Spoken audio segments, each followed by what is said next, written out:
سبحان الذي أسرى بعبده ليلا من المسجد الحرام. رب کون ہے میرے بھائیو؟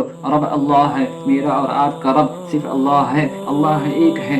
اللہ رب ہے. اللہ کی صفات میں سب سے مشکل صفت اللہ کو رب ماننا ہے. اس کا یقین انسان کے دل میں بڑی مشکل سے آتا ہے. اور وہ اللہ کا رب ہونا ہے، خالق ہونا ہے، رب ہونا ہے، مالک ہونا ہے. کون کہہ سکے گا کہ آسمان کو میں نے کھڑا کیا؟ کون کہہ سکے گا کہ زمین کو میں نے بنایا؟ سنو، اللہ نے بنایا ہے. سورج کو اللہ نے بنایا، چاند کو اللہ نے، ستارے کو اللہ نے، ہوا کو اللہ نے، زمین و آسمان کو اللہ نے، عرش و فرش کو اللہ نے، کائنات کو اللہ نے. روٹی کہا؟ روٹی تو میں خود کماتا ہوں. اللہ دیتا ہے پر میں بھی کماتا ہوں. پر میں بھی والا جہاں الفاظ آتا ہے، یہاں پہ آ کر رب، اللہ کو رب ہونے کا یقین جو ہے ختم ہو جاتا ہے، یہاں آ کر ٹوٹ جاتا ہے. اللہ رب ہے. اللہ پالتا ہے. اللہ سب کو پالتا ہے. دشمنوں کو بھی پالتا ہے، دوستوں کو بھی پالتا ہے، نافرمانوں کو بھی پالتا ہے، فرما برداروں کو بھی پالتا ہے، نیک کو بھی پالتا ہے. اور جو اللہ کے حکم کو، ایک بھی حکم کو نہیں مانا، اللہ اسے بھی پالتا ہے. بڑا مشکل سوال. رزق کا انتظام، رزق کا نظام دشمن کے لیے بھی اور نیک کے لیے بھی. بڑا مشکل سوال. اور یہ چیز کا یقین انسان کے دل و دماغ میں، انسان کو سمجھ میں آتا بہت مشکل سے ہے. اور چونکا دینے والی بات یہ ہے، قبر کا پہلا سوال بھی یہی ہے، من ربک، بتا رب کون ہے، بتا پالتا کون ہے، بتا پالنے والا کون ہے. یہ سوال نہیں ہوگا کہ بتاؤ مسجدوں میں کس کو سجدے کرتے تھے. ارے میری بات تو سنو. ارے میرے بھائیوں، یہ سوال نہیں ہوگا کہ مسجدوں میں کس کو سجدہ کرتے تھے. ساری زندگی نماز کو نہ پڑھنے والا بھی کہے گا سجدہ صرف اللہ کو کیا جاتا ہے. جو عید تک کی نماز نہیں پڑھا ہے، پوری زندگی میں ایک سجدے نہیں کیے ہیں، وہ بھی کہے گا سجدہ صرف اللہ کو کیا جاتا ہے. اور روٹی دینے والا کون؟ رزق دینے والا رازق کون؟ یہ سوال بڑا مشکل ہے. اسی لیے اللہ تعالیٰ نے بار بار اس چیز کو دہرایا. الحمدللہ، میں ہوں اللہ جو ساری تعریفوں کا مالک ہے. میں ہوں ساری تعریفوں کا مالک، میں ہوں ساری خوبیوں کا مالک. قرآن میں کہلوایا اللہ نے، الحمدللہ میں ہوں اللہ ساری تعریفوں کا مالک. یا اللہ تو کون ہے؟ اللہ رب العالمین، سارے جہان کا پالنے والا. اور اسی پہ قرآن کو مکمل کرایا، اسی پہ قرآن کو ختم کروایا. قل اعوذ برب الناس، میں ہوں اللہ جو سارے جہان کے پالنے کے ساتھ ساتھ انسان یعنی تمہیں بھی پالنے والا، جو سارے جہان کو بھی پالتا ہے اور تمہیں بھی پالتا ہے. یہ چیز کو نماز میں اللہ نے بار بار تکرار کروایا. سبحان ربی العظیم کہے رب اللہ، پھر اس کے بعد اٹھ اور کہے ربنا لک الحمد رب اللہ. پھر اس کے بعد سجدے میں جا اور پھر کہے سبحان ربی العالی رب اللہ. قرآن کو شروع کیا الحمدللہ میں ہوں اللہ کہے رب اللہ. قرآن کو ختم کیا قل اعوذ برب الناس رب اللہ. ان ربکم اللہ الذی خلق السماوات والارض فی 6 ایام ثم استوى علی العرش ذلکم اللہ ربکم الحق. اور قبر کا سوال، من ربک، بتا پالنے والا ہے. ہاں میرے بھائیوں، زنا کرنے والا زانی، چوری کرنے والا چور، سود خوری لوگوں پر ظلم کرنے والا، لوگوں کا حق مارنے والا، لوگوں کی زمین دبانے والا، گالی گلوچ کرنے والا، بے ایمان، چور چٹا چنڈال یہ چیز کا جواب نہیں دے سکے گا. یہ سوال اس کے لیے حل کرنا ناممکن ہو جائے گا. وہ نہیں کہہ پائے گا کہ میرا رب اللہ ہے. وہ نہیں کہہ پائے گا. کیا وہ سو گیا تھا جو تمہیں جھوٹ بولنا پڑتا ہے؟ کیا اس کے خزانے کم پڑ گئے تھے جو تمہیں سود لینا پڑتا ہے؟ ارے میرے بھائیوں، جس چیز کی تمہیں تلاش ہے، سارے مسئلے کا حل کرنے والا تمہاری شہرت سے بھی زیادہ تم سے قریب ہے، جو کہتا ہے ادعونی لستجب لکم. کبھی میرے سامنے بھی تو جھکا کرو، کبھی میرے سامنے بھی تو آیا کرو، کبھی مجھ سے بھی مانگا کرو. فوراً ایک فوراً تم جاتے ہو ظلم کی طرف، تم جاتے ہو سود کی طرف، تم جاتے ہو چوری کی طرف، بھول گئے ہو اللہ کو۔ تم اللہ کا رب ہونا نہیں جانتے، وہ خالق ہے، تم مخلوق ہو، وہ رب ہے، تم بندے ہو، وہ پالتا ہے، تم پلتے ہو، وہ ساری چیزوں کو پالتا ہے، ایک ایک مچھر کو بھی پالتا ہے، ساری مکھیوں کو بھی پالتا ہے، رات میں اڑنے والے الوؤں کو بھی پالتا ہے، دن میں اڑنے والے پرندوں کو بھی پالتا ہے، وہ سارے جانوروں کو بھی پالتا ہے، اتنی بڑی ہاتھی کو بھی کھلاتا ہے، شیر کو بھی کھلاتا ہے، گائے بھینس بھیڑیا سب کو کھلاتا ہے،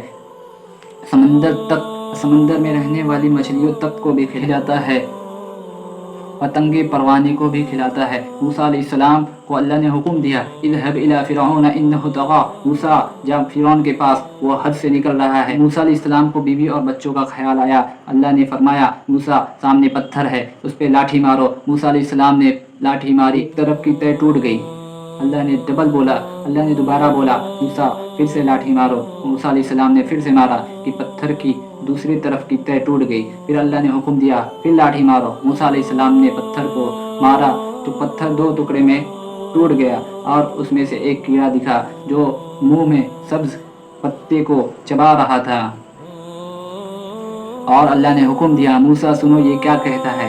موسیٰ علیہ السلام کان لگائے اور وہ کیڑا کہہ رہا تھا سبحان اللہ من یرانی یعرف مکانی یرزقنی ولا یسانی، وہ کیا پاک ذات ہے اللہ ہے جو مجھے پالتا ہے، وہ کیا پاک ذات ہے جو مجھے ہر طرف دیکھتا ہے، جو میرے مکان کو، جو میرے رہنے کی جگہ کو جانتا ہے، جو مجھے کھلاتا ہے اور مجھے بھولا ہوا نہیں ہے۔ آپ صلی اللہ علیہ وسلم نے ایک لشکر کو روانہ کیا، اس میں 400 صحابہ، جس میں سے اللہ کے نبی نے سب کو ایک ایک تھیلی میں تھوڑا جو تھوڑی کھجور تھیلی میں باندھ کر ایک ایک کو دیا۔ ایک صحابی ہیں حدیر رضی اللہ تعالیٰ عنہ، جنہیں اللہ کے نبی دینا بھول گئے اور انہوں نے مانگا نہیں، اور وہ سامان اٹھائے اور لشکر میں ہوئے یہ کہتے ہوئے جا رہے ہیں اے اللہ، اے میرے رب، اے میرے رب تیرے نبی نے دیا نہیں، میں نے مانگا نہیں، تیرا نبی تو بھول گیا پر تو نہ بھولا، اے اللہ تو میرے ذوق میری حاجت کو جانتا ہے، اور میں تو یہ کہوں گا سبوح قدوس، ایسے کہتے کہتے وہ جا رہے ہیں۔ فوراً اللہ نے جبریل کو آسمان سے اتارا، یا رسول اللہ، یا رسول اللہ، آپ بھول گئے، حدیر کو دینا بھول گئے، ایسے رب کو تم نے چھوڑ رکھا ہے، اللہ سے مانگو، دیکھو جو تمہاری ہر ایک چیز سے، تم سے ساری چیزوں سے زیادہ تمہارے قریب ہے۔ خواجہ محی الدین چشتی اجمیری رحمۃ اللہ علیہ کا فرمان ہے اللہ اور بندے کے درمیان صرف ایک فاصلہ ہے، صرف ایک چیز ہے، وہ اس کی نفس ہے۔ میرے بھائیوں، ایسے اللہ سے مانگو جو کہتا ہے مانگو مجھ سے، جو انتظار میں ہے کب میرا بندہ مجھ سے مانگے، مانگو تو صحیح، تھوڑا صبر کرو، مانگو۔ جبریل کہہ رہے ہیں یا رسول اللہ، یا رسول اللہ، جلدی بھیجیں، آپ اسے بھیجیں۔ اس کی فریاد نے، اس کی دعا نے آسمان کے دروازے کو توڑ دیا، ساتوں آسمان میں ہنگامہ چہل پہل ہو گئی، آپ اسے بھیجیں۔ اللہ کے نبی صلی اللہ علیہ وسلم صحابی کو بلایا اور انہیں ایک تھیلی میں بھر کر کھانا دیا اور بولے کہ جاؤ اس کے پاس، سننا وہ کیا کہتا ہے۔ لہٰذا یہ گئے ہیں، اور وہ صحابی جن کے پاس جانا تھا وہ لشکر میں سب سے پیچھے ہیں، وہ کہتے ہوئے جا رہے ہیں اے اللہ، اے میرے رب، تیرے نبی نے دیا نہیں، میں نے مانگا نہیں، تیرا نبی تو بھول گیا اور تو نہ بھولا، اور میں تو یہ کہوں گا سبحان اللہ والحمد للہ لا الہ الا اللہ واللہ اکبر، یہ کہتے ہوئے جا رہے ہیں کہ یہ صحابی ان کے پاس جاتے ہیں اور کہتے ہیں السلام علیکم، بھائی اللہ کے نبی معذرت چاہتے ہیں کہ وہ تمہیں دینا بھول گئے۔ پھر اس کے بعد ان کے ہاتھ میں تھیلی گئی ہے تو انہوں نے اللہ کا شکر کیا، الحمدللہ الذی ذکرنی من فوق عرشہ، کیا ساری تعریفیں میرے اللہ کی ہے، اے اللہ تو 7 آسمان کے اوپر عرش پر رہ کر تیرے اس بندے کو نہ بھولا۔ وہ شکر کر رہے ہیں اللہ کا اور کہہ رہے ہیں اے اللہ جس طرح تو مجھے نہ بھولا، تیرے اس بندے کو بھی توفیق دے کہ یہ بھی تجھے نہ بھولے۔ اور یہ بات سن کر وہ صحابی اللہ کے نبی صلی اللہ علیہ وسلم کے پاس آئے، آپ نے پوچھا کیا کہا، انہوں نے فرمایا وہ یہ کہا، یہ الفاظ کہے۔ اللہ کے نبی صلی اللہ علیہ وسلم نے فرمایا تو اس کی باتوں کو نقل کر رہا ہے، ایسا لگتا نہیں، لیکن تیرے اس کلمات کی وجہ سے زمین اور آسمان کی جو خلا ہے، زمین و آسمان کی جو خلا ہے وہ روشن ہو گئی۔ سوچو جس نے نقل کیا ہے اس کے کہنے سے زمین و آسمان کی جو خلا ہے وہ پوری روشن ہو گئی. جس کے منہ سے یہ الفاظ نکلا ہوگا اس کے منہ سے کیسی روشنی نکلی ہوگی. میرے بھائیوں، جس چیز کے لیے ہم نے اللہ کو چھوڑا ہے، سود کی وجہ سے چھوڑا ہے، اگر وہ اللہ ساری دنیا کے پانی کو کڑوا کر دے تو یہ پیسے کا کیا ہوگا، یہ سود خوری کا کیا ہوگا. وہ اللہ جو رات کو ٹھہرا دے، اس کو دن نہ ہونے دے، کون ایسی طاقت ہے، کون ایسی پاور ہے جو رات کو بدل دے. اللہ سارے سمندر کو اس زمین پر چڑھا دے تو کون سی طاقت ہے، کون سی سائنس ہے، کون سی ٹیکنالوجی ہے جو اس چیز کو روک دے.